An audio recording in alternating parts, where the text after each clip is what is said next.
This week, we look at the 2010 modern classic Inception. And along the way, we ask, is Leonardo DiCaprio really the most qualified person to hack your dreams? Was this the start of Christopher Nolan worship? And what's up with the Hans Zimmer blaring score? This is Force Fed Sci-Fi.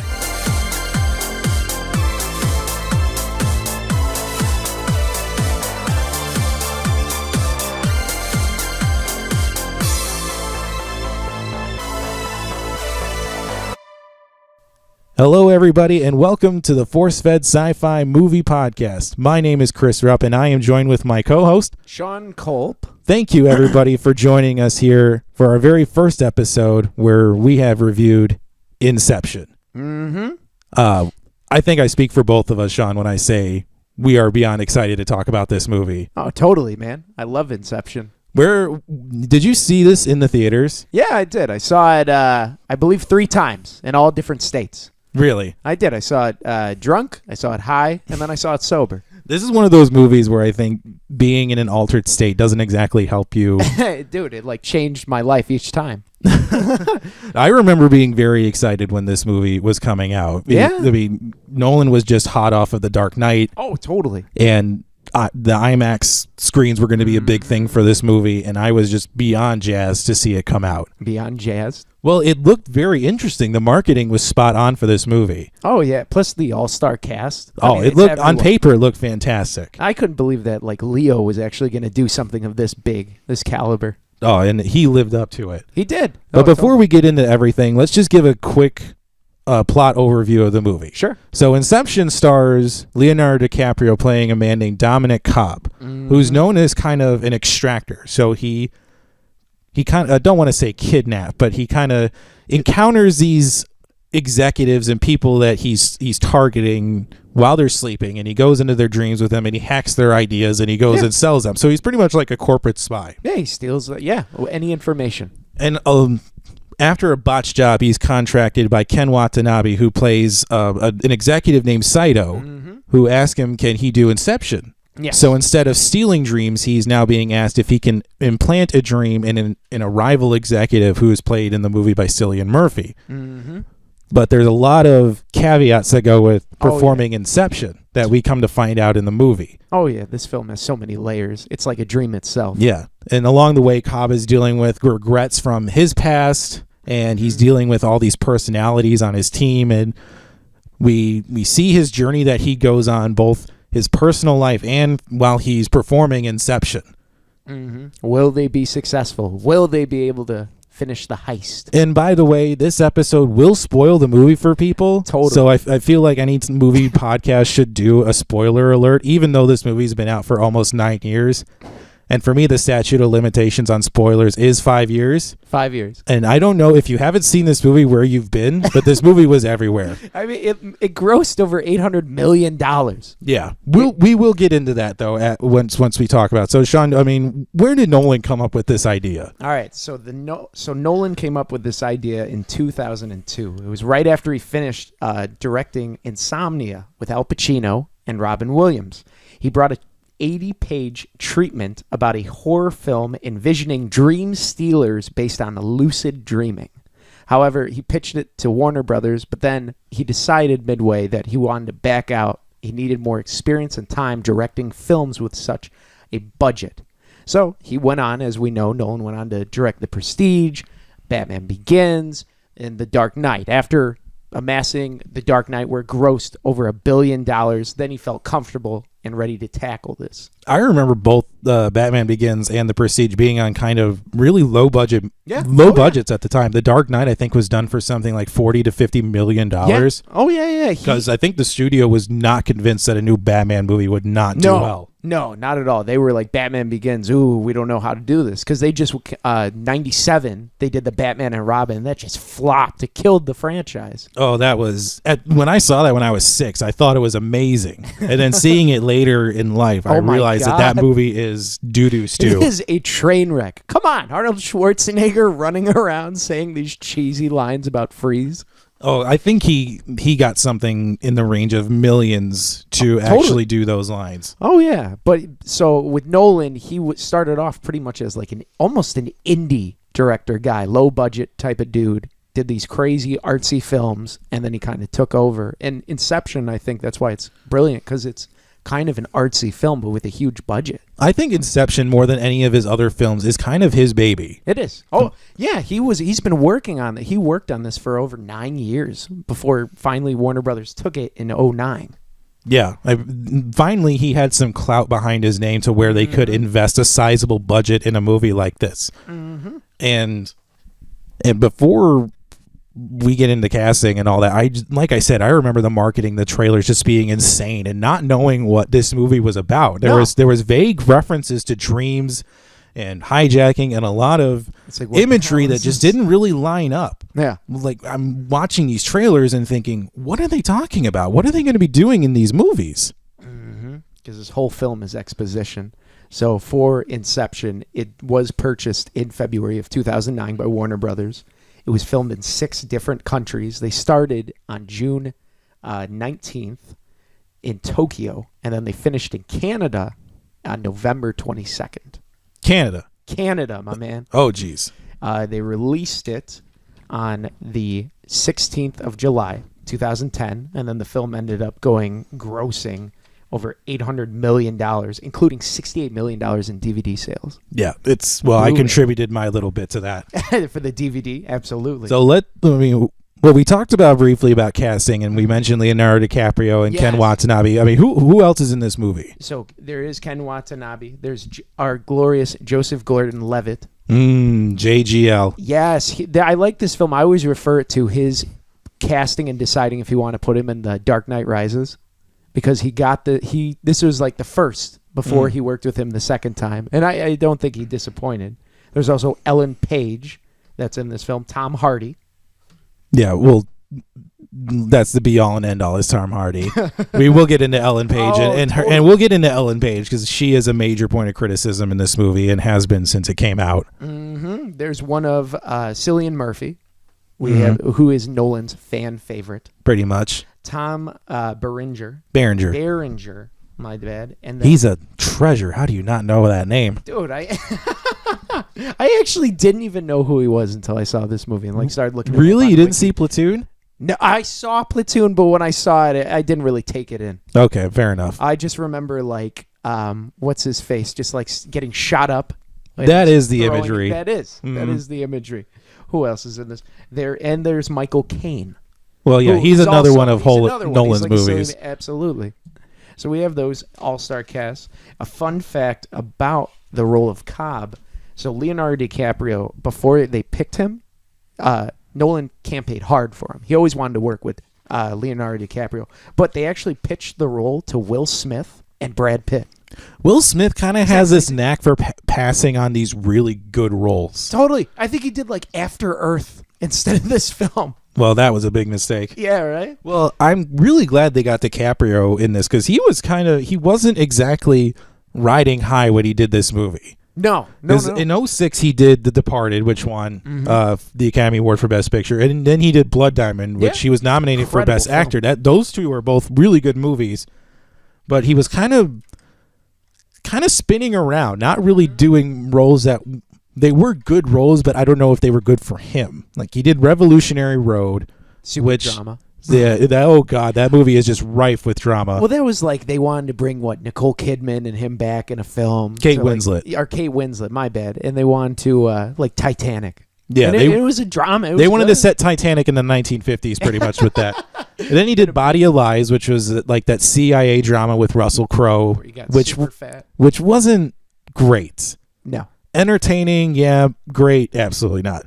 And then he did Shutter Island. He reunited with Martin Scorsese. Yes. Which I liked that film. I saw it twice. But you didn't love it. I didn't love it. Yeah, it for me, it just got really confusing. It did. So he was kind of spinning around after this. And then he gets this, which everybody's like, okay, can he pull this type of movie off? Yeah, because this isn't his style. He's never been that type of guy. Yes, and he fit the role of Cobb incredibly well, I have to say. Oh, yeah. He plays guilt so very well. Yeah. Well, on that note, what do you say we actually get into discussing the movie? Sure. I'm down.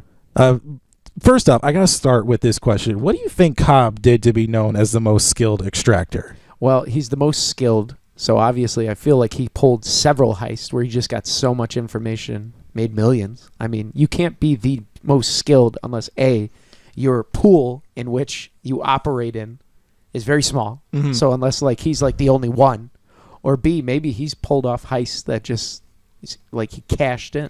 Well, we can infer that, but there's no past mention of his previous jobs, though. No. We don't know what's going on. They all just, it's always like throwaway lines. Like Really- who this guy used to be. Really, right away in the beginning of the movie, we see his failures come to light. Yes. Like that first job that he's on with Arthur and hacking Saito, for lack of a better word, it goes horribly wrong. No, yeah, it didn't work out at all. I mean, we see his wife, who we don't know is This deceased random at the woman, size. yeah. We see Marion Cotillard, who's playing Maul, It's like, just what? show up and ruin the job. Mm-hmm. So, I mean, is he really the best, or is he more like an athlete who's lost his edge? I feel like the entire film he was an athlete that lost his edge. Yeah. So you don't see it. It's I mean- like he was Michael Jordan when he played on the Wizards. This is the Cobb that we have. This is the Cobb we have. The Cobb who's not that good at his job anymore. That's right. I mean, and also, moving right along after that scene when it turns out it's a dream within a dream. Yeah, And- with the pushback. Yeah. Yeah, so right away that kind of hooks the audience in and sees like, oh, we're in for a big ride here. If they can do dreams within a dream, like that's insane. But also too, I mean, the level of detail that has to be in these dreams. Yes. When Saito lands on that rug and he's like, oh, This isn't the right rug. yeah, like this is polyester. Normally what I lay on is wool. But everything else is correct. Everything else is fine except But the rug. But I did like though, like how the beginning of the scene, it's like they're telling the audience, so you're taking on a journey where you can understand things. It's almost they're breaking apart how they do the dreaming world. So for Mhm. the audience, you're just not like, oh my gosh, what the frick? Well, is no this? detail is too small to overlook. No, not at all. And this scene really kind of sets up. This movie just kind of moves from one scene to the next. Yes, they do. They have. He has great pacing. in Yes, this film, and absolutely. every scene has meaning. There's nothing like throwaway them staring off out the window for some BS. Well, because the architect messed up in this scene where Saito figures it out, well, then that leads to the architect being murdered by Saito's guys. Yeah, And then it leads to Cobb having to go find a new architect in Ellen Page's character. that's right. And then it just kind of moves right along and right along and right along. So, yes, I mean, say what you will and criticize Christopher Nolan as much as you want. I mean, I won't accept it. But the pacing of his movies is incredible. Very much. If you follow them along and you pay attention, you are enthralled for 2 hours. Oh yeah, in this film, he does a great job with exposition. The entire film, it's like setting you up for the heist for the first hour, and it's great. It's Yeah. great storytelling. It was so well written. And after all this botched job, we see the real Saito show up and offer Yes. these guys a job. Well, does he offer, or is it more like an ultimatum? I think it's more of an ultimatum because he's Yeah. perfectly willing to kill the architect who messed up. But the architect also sold Cobb and Arthur out. He did. I think his name was Nash. Well, that's not really important because I'm assuming he gets thrown off of some building in Shanghai. That's right. Yeah, I'm It's assuming that's what happened. Mhm. But how powerful or connected is Saito that he's able to instantly pardon Cobb if he's able to pull off Inception? Oh, he's a Japanese businessman. I don't get it. He's got to be Illuminati. If he's able to just say, like, if you pull this off, like, you get to go back home, you see your kids again, and, oh, don't worry about that murder charge. I'll get that taken care of. Maybe he's married to like a Rothschild or something. Oh, he like a Rothschild, and he's cousins with a Rockefeller, Yeah, that's right. and Bill Gates is like his golfing buddy or something. Oh my God. He's got to be just Him and connected out the Steve wazoo. Jobs. All right. So Saito, and then that's where Saito offers them, I guess, an ultimatum. Hey, you want to get back to the United States because Cobb can't get back in. Mhm. So they're looking for a new architect, and that's where they find Ellen Page. Yes. Yes, they find her. She's a grad student for Michael Caine, who his character is Cobb's father-in-law. Which I didn't know that when I saw the movie. I had an inkling that either he was Cobb's teacher in the past. I didn't know Yeah. he would. I mean, if he's Maul's father, though, like, why doesn't he really, why isn't he more angry at Yeah, Cobb? well, I didn't understand that either when I saw it. It just, because, I guess Michael Caine's character, he invented the whole dreaming thing. Like that, he's part of the reason why I guess they work together. Cobb does what he does because I found this out because while I was watching the film, I paused it on the chalkboard, and when they're in that one scene, like it's all stuff about like dreaming and stuff. So I'm like, oh, okay, he's the professor that kind of invents it all. And Well, where's Michael that? Caine gave interviews where he's like, "Oh, I'm the guy that invented it." Where's that movie where we see Michael Caine actually come up with, sharing dreams? Yeah, right. That would be a great movie, a nice prequel. Right? A young Michael Caine. There's so many movies I want to see come out of Inception. I want this whole Inception universe. We want to see Cobb when he's good. I want to see good cop. I don't want to see bad cop. He is pretty bad at his job in this. But Michael Caine is oddly willing to just offer up his best student for a criminal venture. That doesn't see. That's exactly what kind of teacher is that, man? And then we actually see Ellen Page, and then to me, if there is a flaw in this movie, it is Ellen Page. Mm-hmm. And unfortunately, she's in literally every single scene after this. She is. She is just permeating every scene with her little delivery, and she is a tiny individual. I mean, that's not a knock on her as an actor, but she's just so little. Well, Christopher Nolan, I guess he said he chose Ellen Page for her perfect combination of freshness, savviness, and maturity beyond her years. There's probably like 200 actresses in Hollywood who could have offered the exact same thing. Cobb then recruits Ariadne, Ellen Page's character, to the criminal venture, and this is where we see Arthur now in his element, where he kind of is the facilitator of the group almost. Yeah, so they say that Arthur, he's basically like the researcher and the manager of the missions. He's like the producer of Cobb's art. That's what I guess, their characterization for him. And apparently he did all of his stunts except one. Really? I swear. Yeah. Well, I believe that. I mean, Joseph Gordon-Levitt's kind of a tough guy. And they were going to pick James Franco, but it didn't work out due to scheduling conflicts. How crazy would the that movie be? would not have been better with James Franco. No, this once you see the movie and you see Joseph Gordon-Levitt doing his thing, you really can't imagine anybody else in it. No. Yeah, James Franco, that wouldn't work. Well, Arthur also mentions in the movie that the military developed shared dreaming. Yeah. And this is, we're getting into now the science of Inception. Mm-hmm. And I actually found a very interesting article on Psychology Today by Ira Hyman about the science of Inception. Okay. Turns out sharing dreams is impossible. You can't do that because there's no way to literally get somebody inside someone's subconscious. You can't do that. That would be wild. But however, creating dreams isn't impossible. Yeah. We can't see other people's thoughts, but our mood or our behavior that might betray us, we can see all that. So when Arthur says to Saito in the beginning of the movie, don't think about elephants, and he says, what are you thinking about? Elephants.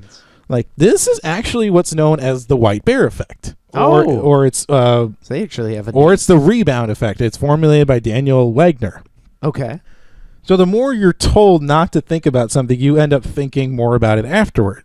Oh, yeah. Well, yeah. That makes sense. That's pretty obvious, and that's always true. The rebound effect. I mean, yeah, the rebound effect, because it kind of bounces back at you. Mm-hmm. So starting from this thought of the more you're told about something, the more you think about it, you can create dream inception. Okay. So you can do this in a simple sleep exercise. You ask people to think about either someone they are attracted to or someone they like, but they're not exactly attracted to. Yeah. You engage them in a 5-minute writing task before they go to sleep. Okay. Some were told to either suppress thoughts about the person that they were thinking about, or some were told to think about that person and write them down. And then after they wake up, they respond to a dream questionnaire. And pretty much the study concluded that emotional connection is not the cause of dreams. Emotional connection. Yeah. Okay.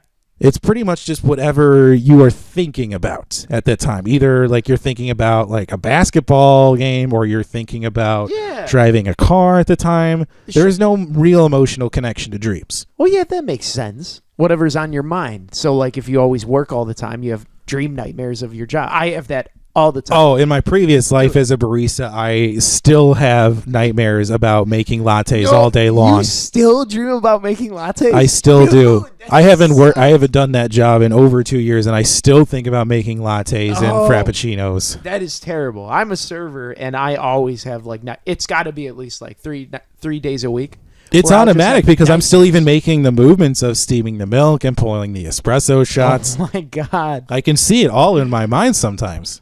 So that's how me and Chris worked actually at the Holy Starbucks. Mm. But I only had one nightmare of Starbucks when I worked there. Well, And you are lucky. It was awful. It was just endless. You know, you never can make enough.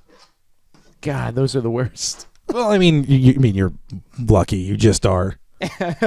So, well, I mean, and then now getting back to the movie here, I mean, we see Ariadne and Cobb kind of go around and they're playing around in the dream world pretty much. And this is where Ariadne gets her introduction to Maul and all her psychoticness.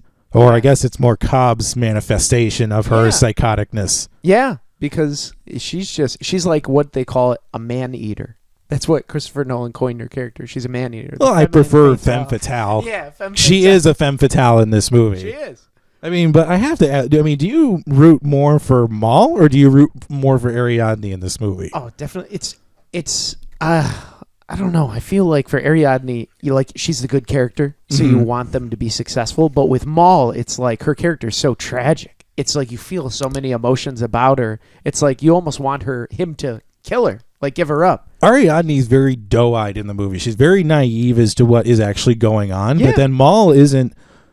Maul is more, like I said, she's the manifestation of all of Cobb's regret and sadness. We don't see the full Maul. No. We don't see the bright, happy, shiny, beautiful woman that she was before she died. Yeah, she's the manifestation of his guilt, and that's kind of the brilliance of the writing because he doesn't even know his wife. No. All he knows is just the terrible moments, which I think He can't get past his own regret and sadness for what happened to her. which is why he kills her too. Which he throws out the line, it's stupid to keep you here because all your complexities. It's just You're a shade of your former self, I think, is along the lines of what he says. yeah. It would be stupid to keep you here. Yeah. I just got to let you go, which is just the writing for her character. Her character was probably one of the deepest. So after we get Ariadne kind of roped into the group, then we get like a Nolan's version of a montage where he goes to Mombasa and recruits Eames, or Tom Hardy's character, which Tom Hardy is probably at his best in this movie. Oh, dude. So Tom Hardy, how did he describe his character? It's brilliant. So he says that his character is an old Graham Greene type diplomat, sort of faded, shabby, grandeur, the old Shakespeare lovey mixed with somebody from Her Majesty's Special Forces who wears a campy old money costume. That's just a lot of words. I maybe knew like 6 words that he said and all that. Isn't he British? Yeah, he is British. Why doesn't he just say he's like some old-timey spy from the 50s or 60s? Well, I mean, I feel like... Dude, he's an actor. Get to the point, Tom Hardy. Come on. You should get a cup of coffee with Peter Jackson. It'll be a 6-hour meeting at Starbucks. And then they'll make a trilogy out of it. Yeah, pretty much. God damn it. I mean, Oh, man. but, So- but do you think Tom Hardy peaked in this movie? Peaked? Maybe. I mean, he got super famous. He did. This movie catapulted him to I think famous. this film definitely catapulted him into doing big budget films where people would trust him, not doing indie films anymore. I mean, I think it gave him more room Yeah, definitely. to act as an artist. His character is just incredible. Oh. He literally saves this film. Pretty much. The first couple times I watched it, I was so focused on Leo because I was obsessed with his character at the time, or as the actor himself. I was like, this guy's so great. But watching it later, now it's like, oh my God, Tom Hardy, he's great. But Eames is awesome because he shares Cobb's not exactly optimism, but he shares the thought of yes, Inception can be done. Yeah. And then Arthur is just like, oh, you He's can't do such this, a you can't do naysayer that. the whole time. And Arthur and Eames just have this history. That's another movie I want to see. I want to see the job that they were on together that just split them up and just I can't work with this guy ever again after this. Yes. Well, you feel like when I saw it, it was I thought Joseph Gordon-Levitt's character thought Tom Hardy was just, he's a middleman. I thought he felt he was scum because that's his character essentially. He's like a middleman. He's a thief. Yeah, I think it's technical calls him a forger. Yeah, a But forger. I mean, I think he would be, if he were in the mob, he would be like a button man. He would be the guy who gets things done. Yeah, they say he was like the guy that steals from someone and then sells the goods to rich people, and they don't know that it's stolen. He's the guy. He's the used car salesman. But Eames is awesome. He's awesome. He's got his skills, and then he's also connected to the chemist who helps them out later in the job. Yes, the pharmacist. Yes. Yeah, Yusuf, who we'll get into him because he's awesome too. He's great. I mean, but here in Mombasa, we kind of get the first big action sequence of the movie. Mm-hmm. So, I mean, the movie itself, I mean, there's this great top-down shot of Leo when he's running through the alleyways in Mombasa. Yeah. And you just see all these interconnected alleys together in the movie. It just reinforces that imagery of the maze. Mm-hmm. It's the movie itself themes all throughout. The movie itself feels overall like a maze. Yeah. Like when you're down in the dream levels, like the geography is, I don't want to say convoluted, but there's just so much complexity in the geography of everything. It's like a dream itself. Yeah, like, and you layer everything on top of all the paths of where people are going, and it's a maze. It is. And isn't that action scene the only action scene that takes place in like the real world? Yeah, that is the only one. Yeah. Well, this is also, too, where we get our red shirt of the movie. Yes. The one guy. The one guy who actually dies in this movie is a nameless COBOL assassin who is pursuing Leonardo DiCaprio, who ends up getting murked by his own guys in a cafe. Gosh. I mean, yes, he is the red shirt of the movie. He doesn't, as far as I can tell, he doesn't speak in the movie, and he steps into friendly fire and gets himself killed. He's the only guy. Right after Leonardo just is refused service in this cafe for whatever reason and is forced to flee. Like, the guy's just trying to blend in. Bring him a coffee. Just so get him one. Yeah. Don't refuse him service. That's rude. Right. You don't want to make money off of him. That was. So, I mentioned COBOL engineering. I mean, who do you think is the bad guy in this movie? Oh, I think none of them are good guys because, like, it's like Saito. So Fisher's company, right? It's like they're a monopoly almost, and they're trying to control the world. Yeah, Saito's motives for trying to Inception Cillian Murphy's character are really kind of unclear. Yeah. I mean, his goal is to prevent this global monopoly, but what exactly is that going to do for Saito? More business for him. Yeah, and then we see this can monopolize. Then we see this nameless corporation in COBOL trying to kill Leonardo DiCaprio because the dream spying job didn't go well. Mm-hmm. So really, like, the corporations are the bad guy. Mm-hmm. These faceless, powerful corporations who are pulling these strings in corporate espionage and trying to murder people left and right. I mean, these are the bad guys of the movie. Yeah, right? I mean, this isn't like Nolan's other movies where there is the bad guy. Like Insomnia had Robin Williams. Mm-hmm. The Dark Knight films had all those villains. The Prestige had Christian Bale and Hugh Jackman kind of being villains towards each other. Memento was Guy Pearce's character. Yeah. He was the bad guy. Yeah, Sorry, spoil. Yeah, spoilers. Which, again, the statute of limitations has run out of Memento. Memento came out in 2000. Yeah. It's been 19 years. You people have had time to see Memento and figure out who the bad guy is in that. But that is a good question. Who is the bad guys? The corporations definitely. The corporations are the bad guys. I wouldn't say Leo's morally ethical because he's working for these corporations, but maybe it's because he has to, because he wants to get back to the USA. Needs money. He does need money. I mean, not that I know from experience, but I got to think that living on the run isn't exactly cheap. No. And is Cobb his real name? Like, how? It has to be, because that's who everybody knows. I mean, Michael Caine knows him as that, and he doesn't even bother to change his passport when he actually makes it back to the United States. But wouldn't they be after him? Like, that's right. Wouldn't that show up right away on customs? Like, murder, you're under arrest. Exactly. This like that customs agent just like calls over his buddies, like, handcuffs now. Him, do it. Gosh, they got El Chapo in America. They could get Cobb. And then after we kind of get the team together and everybody's, again, this is kind of Nolan's version of the montage where they're training to go on the big job and they're figuring out how to actually do it. And then we get Saito, who shows up again. Yes. And he's actually quite insistent on inserting himself into everything part of the job, despite having little to no experience at doing anything like this. So they literally have two people with no experience. Yeah. It's like, hey, NFL, can I play quarterback this weekend? Yeah. Like, nobody does that. You can't just insert yourself into something you don't know about. there's going to be more experienced people who are going to be like, no, you need to sit down.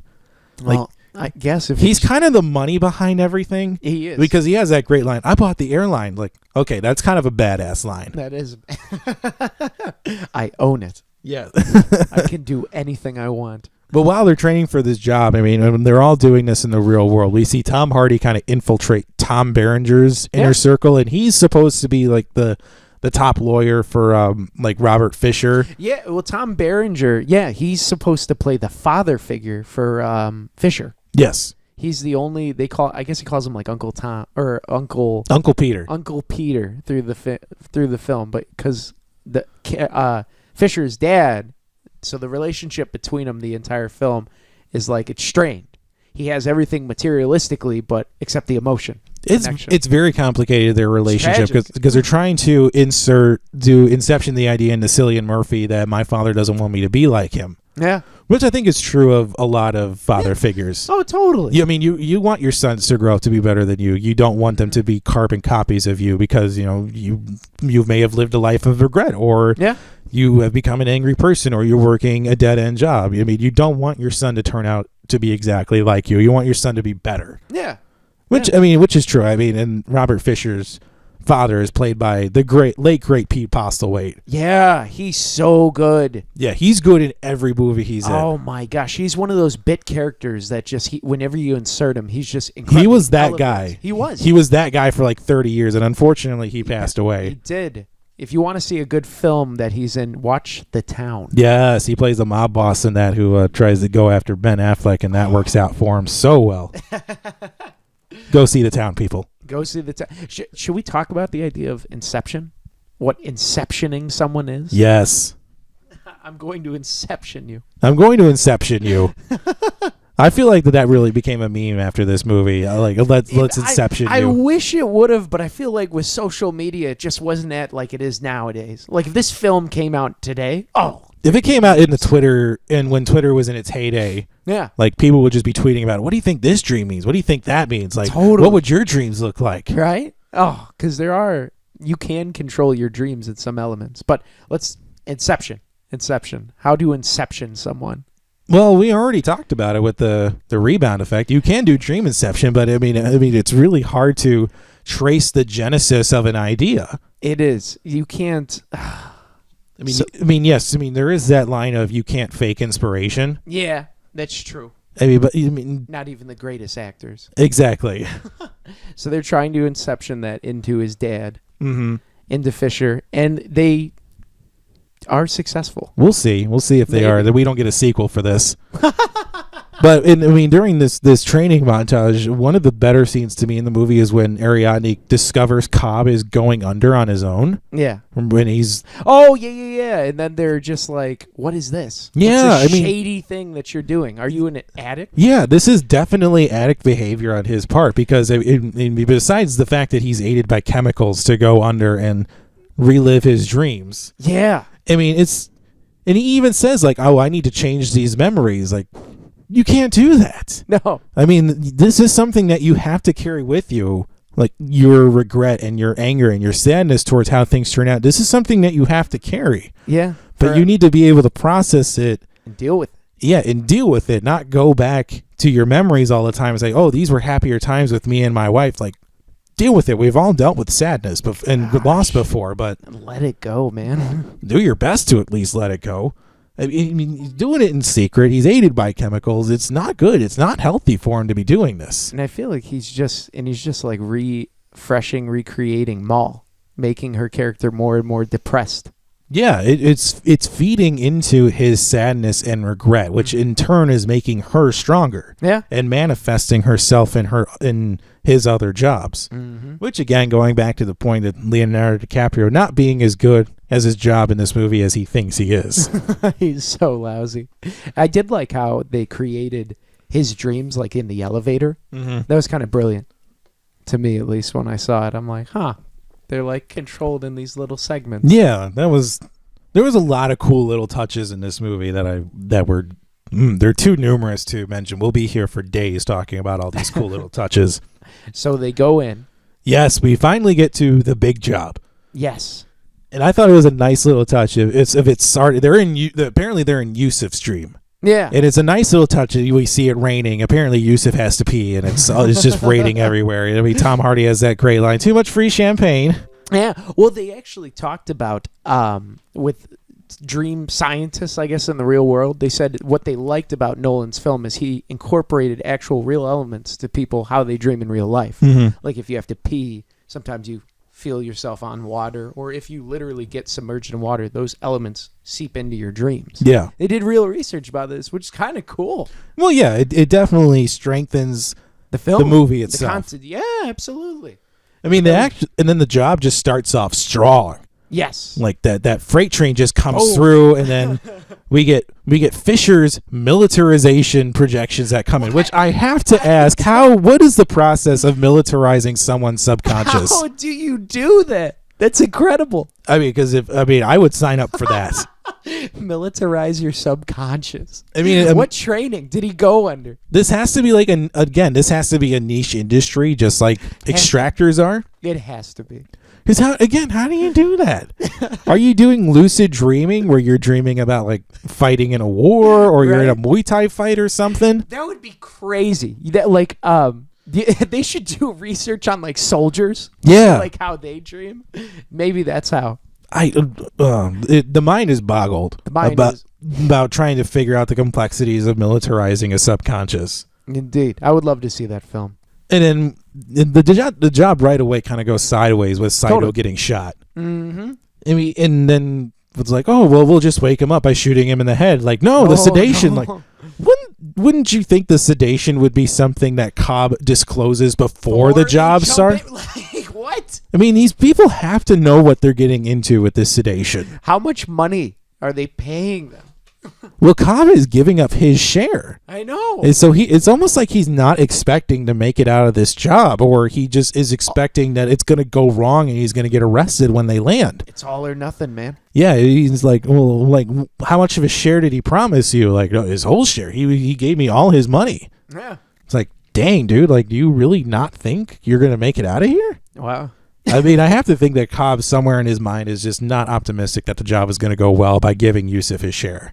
Dude, I'm telling you, once again, he is the MJ of the Wizards. He gave up his entire salary those 2 years. This is the parallels. Yeah, well, he also drafted, who was it, Kwame Brown, and that turned out so well. So I guess that could be Ellen Page. Yeah, Ellen Page is the Kwame Brown of this movie.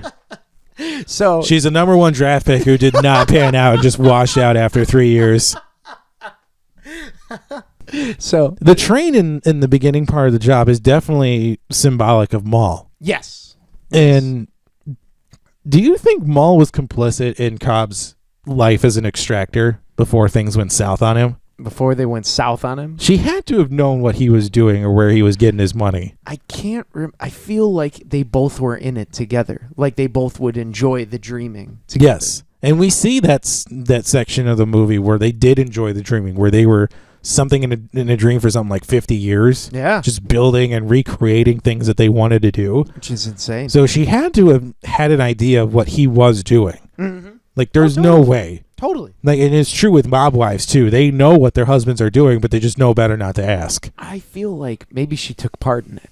Maybe that's how they met. Yeah, maybe that's another movie we kind of get out of this is we see Maul and Cobb go on a job together. Yes, and that's where their love begins and festers. So there's a whole Inception universe that can just be, that can come from this movie. I mean, her ability to kill people is so prevalent throughout this film. She must have just been insane. And apparently to just be incredibly sneaky like that, to just stab people and shoot them. She was the forger. She was the Tom Hardy. Yes. Yes, she was. Oh my gosh. Which, speaking of Tom Hardy, why do you think Tom Hardy's face has to be covered in every movie he's in?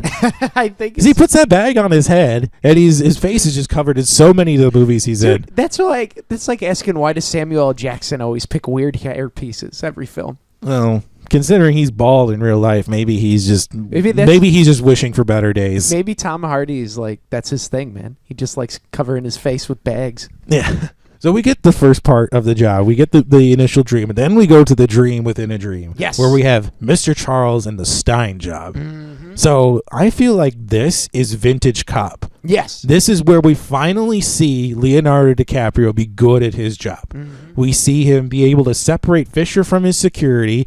He's able to break down his militarization, and he's able to get Fisher to trust him to go forward or to go deeper into the dream. So to me, this is vintage Cobb in the movie. Yes. This is the Cobb that we should have been seeing for a long time. When he plays Mr. Charles. Yes, he gets Mr. Charles. But they say Mr. Charles didn't work the first time. The first time they tried doing it, it's like, oh no, the projections kind of close in on us. But now we see it work. It does. So I feel like the Mr. Charles play is pretty much a gamble. Yes.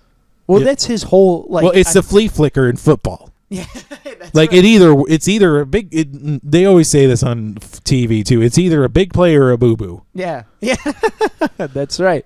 Well, that's part of Cobb. I feel like who he is as a extractor. He's just he's off the cuff, man. He'll do whatever. He's able to roll with it. He's able to change the plan. He is the Peyton Manning of the dreams. He throws so many audibles. It's insane. He's just yelling Omaha in the dreams. Okay, but I think at this point, and when we're in the dream within the dream, I think we get the lens flare of the movie. Yes. Oh, yes. Now, knowing what we know about Ellen Page's sexuality, which she is a lesbian, is the kiss between her and Joseph Gordon-Levitt awkward? I mean, it was awkward when I saw the movie. It was awkward. And it's awkward now. Well, yeah, for the film standpoint, I saw it. I'm like, what the heck? What? It doesn't do anything. No. It's almost like, it's almost like Joseph Gordon-Levitt has roped Ellen Page into the Me Too movement by tricking her into giving him a kiss. I know. And it's not like you can't come at me and say, oh, they had such chemistry. They flirted so much. They did not. Ellen Page didn't have chemistry with anyone in the movie. No, not really at all. Like it was just like her and Cobb. That was it. Like them together, like their dynamic as a relationship. But there was no like her and Arthur. Yeah, it was just like I was never like hoping. Oh boy, I hope they finally. There wasn't any point in the movie where I was hoping that they hook up once they land in real life and and rekindle this romance and they go get dinner wherever they landed. No. Like there was no hope of me for that. Totally, I totally agree. Awkward in the standpoint of knowing that she's a lesbian. I mean, no, not really. No, I mean she's an actress. Yes, she's an actress, and she besides this role, she is a good actress. Yes, but Juno. But to me, like the kiss was awkward then, and it's awkward now. Totally. Sexuality besides. It didn't make sense. But also in this dream within a dream, we have the rotating hallway fight. Yes, that is one of the bigger action pieces of the movie because I mean, seeing it for the first time, I was just thinking, how in the world did they do this? Yeah, well, I was trying to figure out too. Were they rotating it? It was rotating it. They had the actors on wires and the stunt people, and the camera work on it is incredible. And it's a rotating hallway fight. I remember that being a big piece of the marketing of the movie too. Oh yeah, it was like, what? They're floating and they're flying, and it's all in a hallway. Like, what's happening here? What is this? Is this a kung fu film? Right? I mean, although I don't know if Joseph Gordon-Levitt could pull off a kung fu movie. I mean, he's no Bruce Lee. No, he isn't. And we've seen Matt Damon try to play. No, Matt Damon is just more of like Muay Thai bruiser. I'm gonna whoop you because I'm Jason Bourne.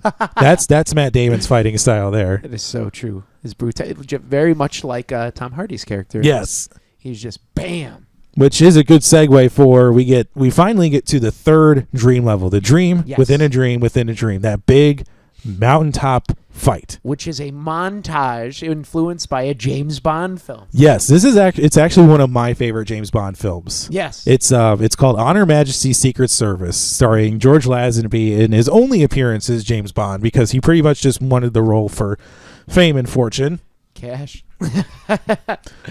He actually badgered the producers of the James Bond film to like, hey, put me in the movie. I buy your suits from the suits from the same place you do. Let's do this. Oh my gosh. He was so unknown at the time. I think his only like credit at the time was a commercial. Oh, what? Wow. Yeah, I think it was. I'm probably wrong about that though. I mean, he's smart. He's forever in film history as one of the Bonds.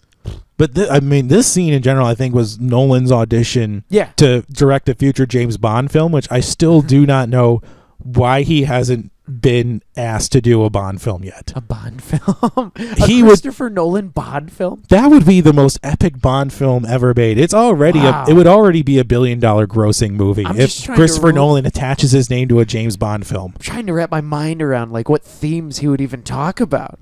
Is Daniel Craig Bond still? Daniel Craig's doing one more Bond movie. Yeah. And then that's it, man. There you go. There is your campaign for a Nolan Bond film after Daniel Craig's done. Yeah. Ooh. You reboot it with the Christopher Nolan one, and then you're already starting off with like $1.5 billion. So they're at the mountaintop. They have to get down with the slopes to get to Fisher's. And apparently the militarization is just ramped up because now there's like there's these Humvees on these snow tracks. There's snowmobiles. There's these guys on skis and automatic weapons. It's a fortress, man. And Eames is apparently able to just hold off all of them. All of them. Because that's how cool Eames is. He is. I mean, he's so cool. He has the best lines in this entire film. Oh, you mustn't be afraid to dream a little bigger, darling. Like that's the line from this movie. Everybody has kind of like their cool line in the movie. Mm-hmm. But I mean, this is also too where we get Ariadne kind of being annoying again. Yeah, because she picks the absolute worst time to ask complicated dream questions. I know. Why? I mean, also too. I mean, this is the climax of the movie. Everybody picks the worst time to do their thing. Like Maul picks the worst time to show up. Saito picks the worst time to get worse. God, Cobb picks the worst time to like not shoot her. Yeah, and have regret. It's like suck at his job. It's like you. And also, too, he knew she was going to show up at some point. Why didn't he brace himself for the possibility of having to shoot her? I mean, it was. That was a grand entrance for her, too. Yeah, she just sneaks down from that duct and just shoots Cillian Murphy. Like, bam! And there was a good, 8 seconds that Cobb had to shoot her. And he was just like, what if she's real? Like, dude, she's not real. She's never been real. She hasn't been real. She's been dead years. for a while. She's your projection. Gosh. I couldn't even understand. And it's too late when he actually does shoot her. Yeah. And then, Fisher is dead in the dream. Yeah. And now Ariadne and Cobb have to go into limbo.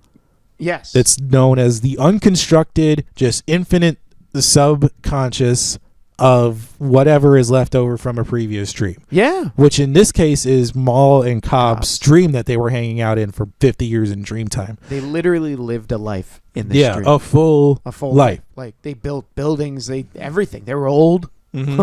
But they symbolically wash up on the shores of their self-conscious, and we see all these buildings that start to fall apart. So poetic. So poetic, but it's kind of a bit ham-fisted with the imagery of Cobb's mind is literally falling apart. Yeah. Oh yeah, he's losing himself. He's losing touch with reality. He's out of touch with reality this entire movie. Yeah. I mean, he takes out his totem every chance he gets and spins it around to make sure that he's where he's wants to be. But he's out of touch the entire movie, and now in limbo, it's finally catching up with him. And I think he's now starting to realize that I can't continue to live like this. Yeah. It took him the entire movie, but that's his arc. Mm-hmm. But now when he's in limbo and he has no other way out but to continue going through limbo, it's like, I have to finish this. I have to do this. I have to get past Maul, and I have to close this part of my life. Mm-hmm. And we see that. We see that in the last scene where we find Fisher being held by Maul in limbo. On the porch. Tied up. Yeah, and Ariadne kind of pushes him off to give him that kick. Yeah, the kick to wake him up. That kick. Ooh.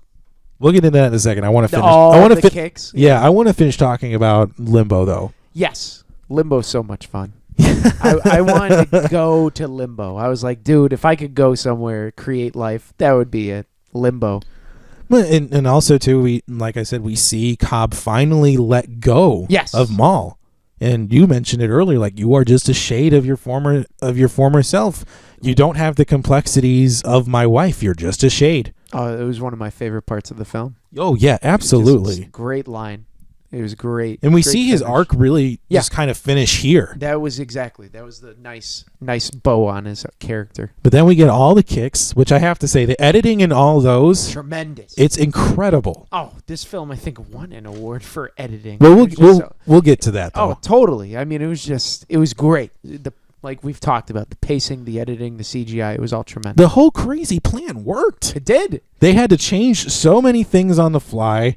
And they made it. The fall off the bridge was like, they made it. They're done. They're good. Boom. I mean, and now this takes us to the beginning of the film where Cobb washes up on the shore. And he's finding Saito. Yes. Nolan does this a lot with this kind of like disjointed editing where he puts scenes that are in the ending of films at the beginning and vice versa. So we see another Nolan technique where he puts the ending of the film at the beginning, and we see it now. We see, everything makes sense. We see old man Saito, who's been trapped in limbo for years. Ken Watanabe looked like he aged 40 years, and Leonardo DiCaprio didn't age a day. He's got a scrape on his face, and that's it. I guess that counts for aging in the dream world. He just doesn't age in real life. That's just insane. But I mean, he finds him. He finds him, and then he puts that gun to his head. But do you think he actually pulled the trigger? And I was always wondering, like, did they pull it at the same time? Like, because when him and his wife, they ended up, so they find out that to get out of limbo, you have to commit suicide. Pretty much. Essentially.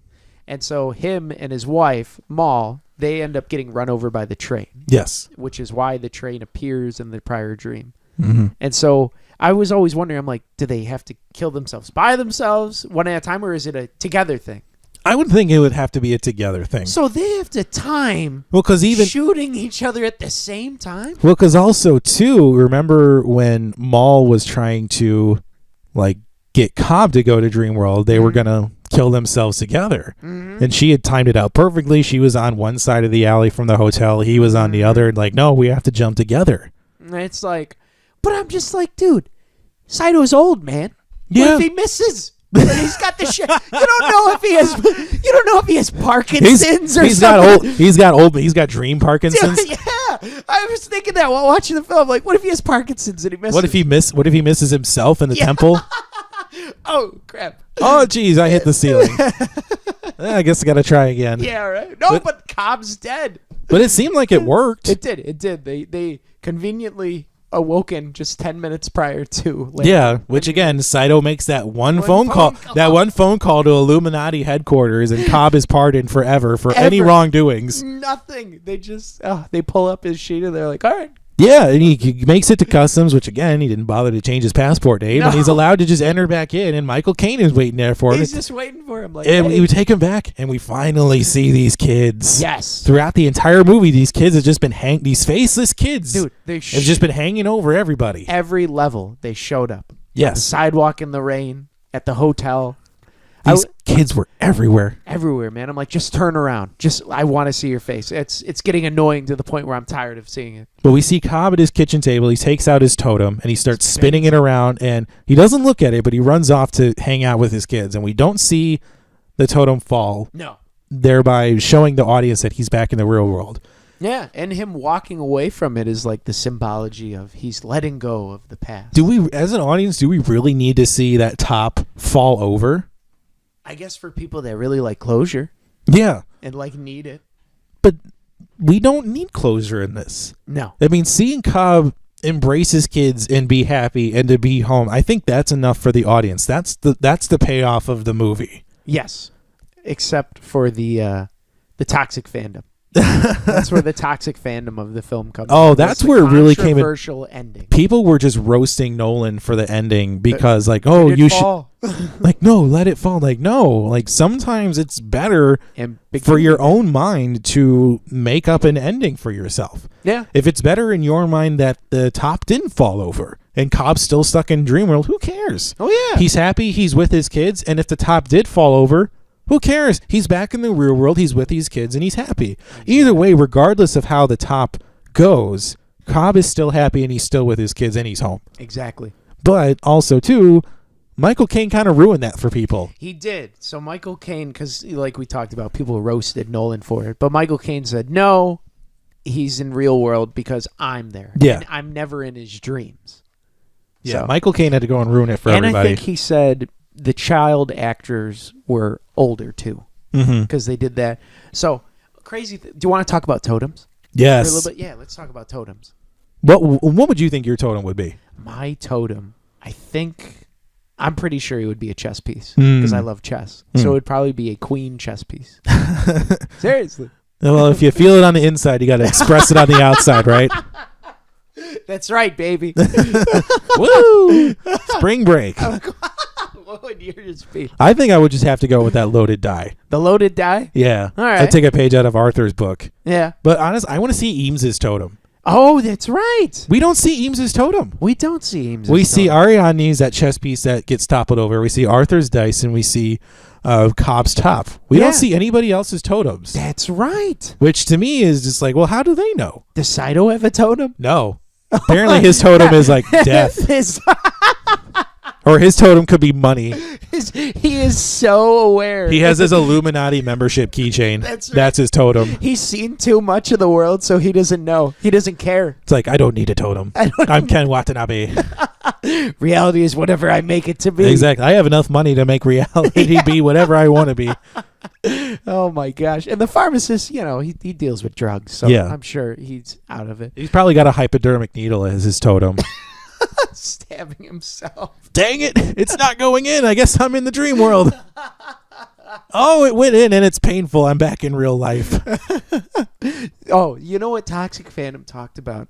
Cobb. So they said that Maul's, like, the top wasn't actually his totem.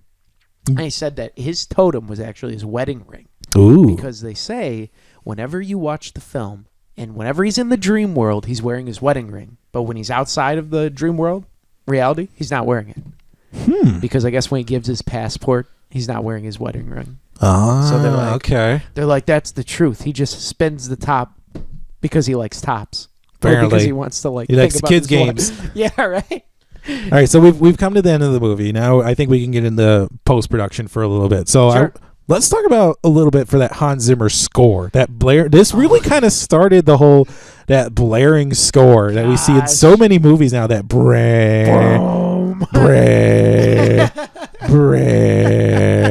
That's in so many movies now. I told someone that we're reviewing this film, and then that's the noise that they made. Well, apparently this is actually a motif that's used in the movie, because you know how they play that song to kind of let people in the dream know, hey, your kick's coming soon. Okay. And when you slow it down, it does that breh. Oh. Well, apparently the song they use is a song by Edith Piaf, who it's called Non J'en ai regret rien Okay. by Edith Piaf. So that's the inspiration for that blaring horns. Nice. Another interesting fact, too, Marion Cotillard, who plays Maul, actually won an Academy Award for portraying Edith Piaf. My gosh. That's crazy. Yeah, I think she was like the first French actress to win an Academy Award in a long time. Wow. Because I remember when she won, I was like, who are you? Yeah, right? Who is this beautiful woman? Right? Who's this femme fatale who's going to show up in every single Christopher Nolan film after this? Every film, my God. Also, too, if you take the first letters of all the characters' names, so you've got Dom, Robert, Eames, Arthur, Maul, and Saito. You know what that spells out? Dreams. Jesus. And then if you take the other characters, Peter, Ariadne, and Yusuf, you get pay. You get Dreams Pay. Dreams Pay. Wow. Yeah. Isn't that cute? But, I mean, we mentioned earlier, the editing in this movie is amazing with the kicks. The visual effects are incredible. The cinematography is great. We can talk now about the legacy of the movie a bit. So this film, it was nominated for 8 Academy Awards. Which is incredible right off the bat that they gave 8 nominations to a movie like this, because the Academy kind of looks down on these summer blockbusters a little bit. That's right. Yeah. It came out in July, and it's high grossing. A lot of Academy films are always like these low budget indie films. Exactly. It's crazy. So 8 Oscars. What was it nominated for? So it was nominated for Best Picture, Best Original Screenplay, Best Art Direction, Best Original Score, Best Cinematography, Best Sound Editing, Best Sound Mixing, and Best Visual Effects. And it won those last 4, right? Yes, it won the last 4, which we've been talking about the editing, the cinematography, the visual effects is great. I mean, in every Christopher Nolan film, he's so good with the practical effects. Well, to me, the fact that he wasn't nominated for Best Director is a crime. When they expanded the Best Picture category, I wanted about 10, 11 years ago, but they didn't expand Best Director. Mm-hmm.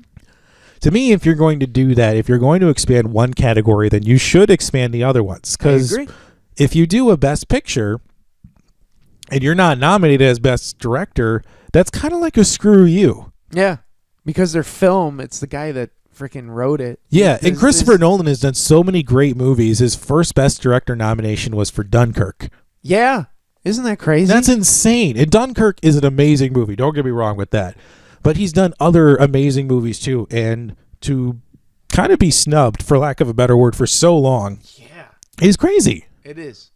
At least he finally got it, though. Yeah, well, he has yet to win a Best Picture. He will, I think, but he's going to have to. I mean, he's got to do something. They talk about all of his films. Like, this film is discussed in, like, theater, like in college, like Harvard. Yeah, this is kind of lauded as an example of how to write a screenplay, how to direct a movie, how to manage all kinds of technical aspects. This is really held up as a top example. And as a director for the 2000s, I mean, every one of his films are just incredible. He is definitely the director of the 2000s. Totally. I mean, his Batman trilogy changed the game for all superhero films. We will see a new wave of directors who are directly inspired by Christopher Nolan. By far. I mean, just his range of films that he's directed. I mean, we have Memento, Insomnia, The Prestige, the Batman trilogy that he did. This movie, Interstellar, Dunkirk, and I guess he's got a new movie coming out next year that nobody knows what it's about. all that they're going to say is that it's an event film, quote unquote. An event film? An event film. What the heck is that? Apparently, like the next Avengers movie. I don't know. That's what they're making it sound like by calling it an event movie. My gosh. I mean, to me, though, this is definitely one of the better genre benders.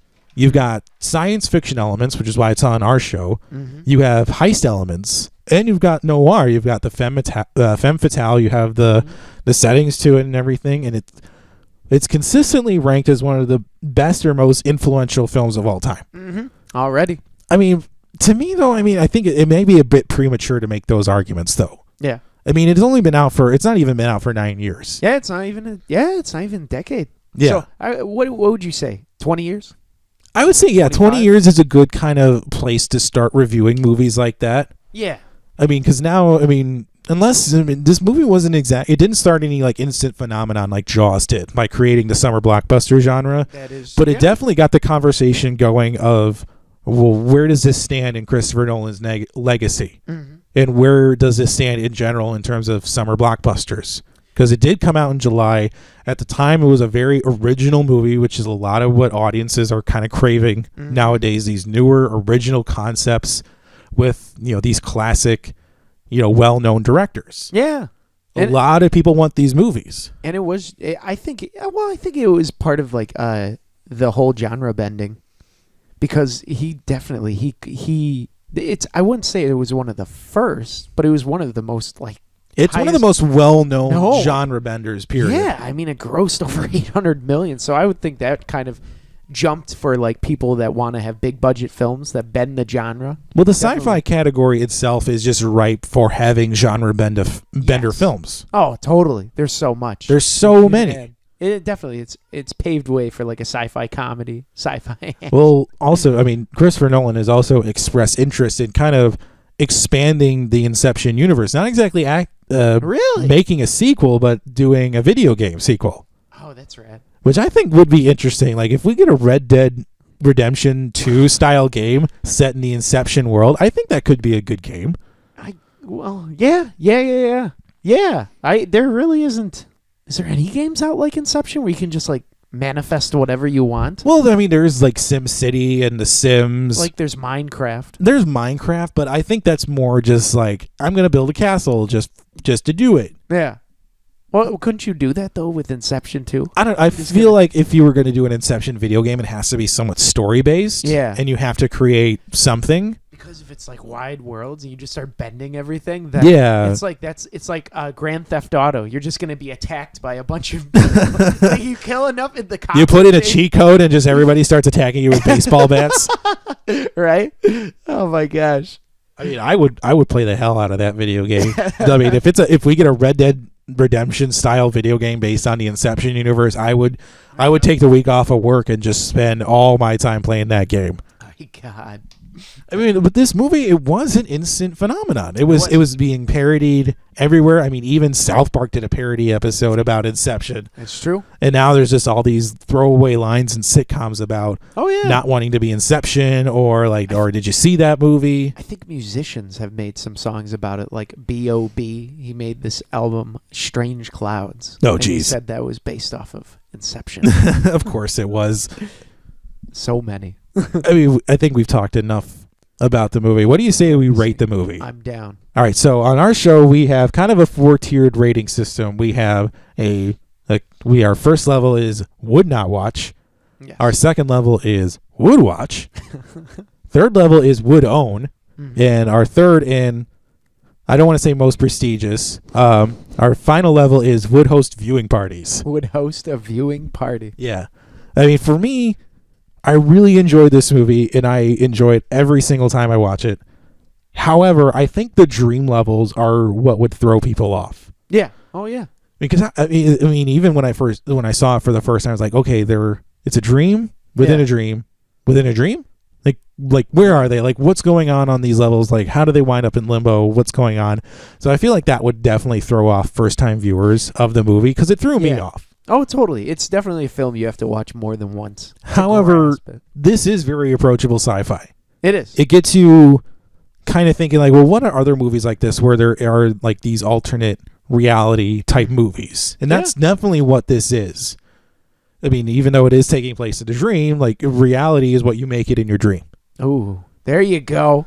Look at that. Wow. So for me, this would definitely be in the would own category. All right. Like if we get a level beyond Blu-ray, which I guess there's a 4K Ultra now. What? Like, yeah, I would definitely buy this on 4K Ultra. 4K Ultra? What is that? Is that like 4D? Do you feel I don't think it's no, it's not like an IMAX movie or anything like that, but I think you need like another special like Blu-ray player or a special player in the TV for it, but I would definitely get an enhanced version of this. Oh, rock on. Oh yeah. Oh, okay. I mean, you can't deny that the movie is very original. Yeah, totally. And it's definitely one of Nolan's essential films. Like if we wind up having to put this movie on a gold disc into space for Christopher Nolan movies, like this has to be included on that gold disc for aliens to find one day. Those poor aliens. Those poor aliens are not going to know what this movie is about. They're going to be like, "What is dreaming?" We've evolved beyond and that. Who's this Leo person they keep talking about? Why do they keep sending us stuff? Yeah, we don't want stuff. We're tired of these things. Well, this is what happened to Earth. What do you think of the movie, Sean? I would say I would own. I enjoyed it. I do have it. It's a classic film. I think I watch it once a year. Right, yeah. I recommend it to every person that wants to get a good taste of cinematography, great film, edit, like a good story. I say, check out Inception. Yes, absolutely. It's got my rate, man. Well, I think we've talked enough about Inception. What do you say we pick our next movie? I am down. All right, well, we're going to enlist the help of our friendly random number generator AI, which we have dubbed Major Samantha. She is very lovely. She's going to help us out with this. So we have a list of 118 movies. Jesus. So, it's a long list. We'll get through it. We got plenty of shows to get through. We do. So we'll put 1 through 118, and it has come up with number 20, which is the 1985 Robert Zemeckis directed classic titled Back to the Future. Sweet. I am jazzed to be talking about this. I love this too. movie. Full disclosure, absolutely love it. And again, same. We're going to spoil the movie, Yeah. but that movie's been out for almost 35 years. You have no reason to complain about being ruined for the spoilers. So I think that about wraps it up for this iteration of Force Fed Sci-Fi. If you enjoyed the show, please go to iTunes and leave us a 5-star review. It really helps drive us up the charts as well as help people like you find the show. We are across the spectrum of social media with Facebook, Twitter, and Instagram, all at Force Fed Sci-Fi. You can check out and download episodes at Apple Podcasts, Spotify, Google Podcasts, or wherever you can find podcasts. And please subscribe so you never miss an episode. And finally, you can check out our website, forcefedsci-fi.com, for show notes and links to all of our social media. So for myself and Sean Culp, we'll see you next time.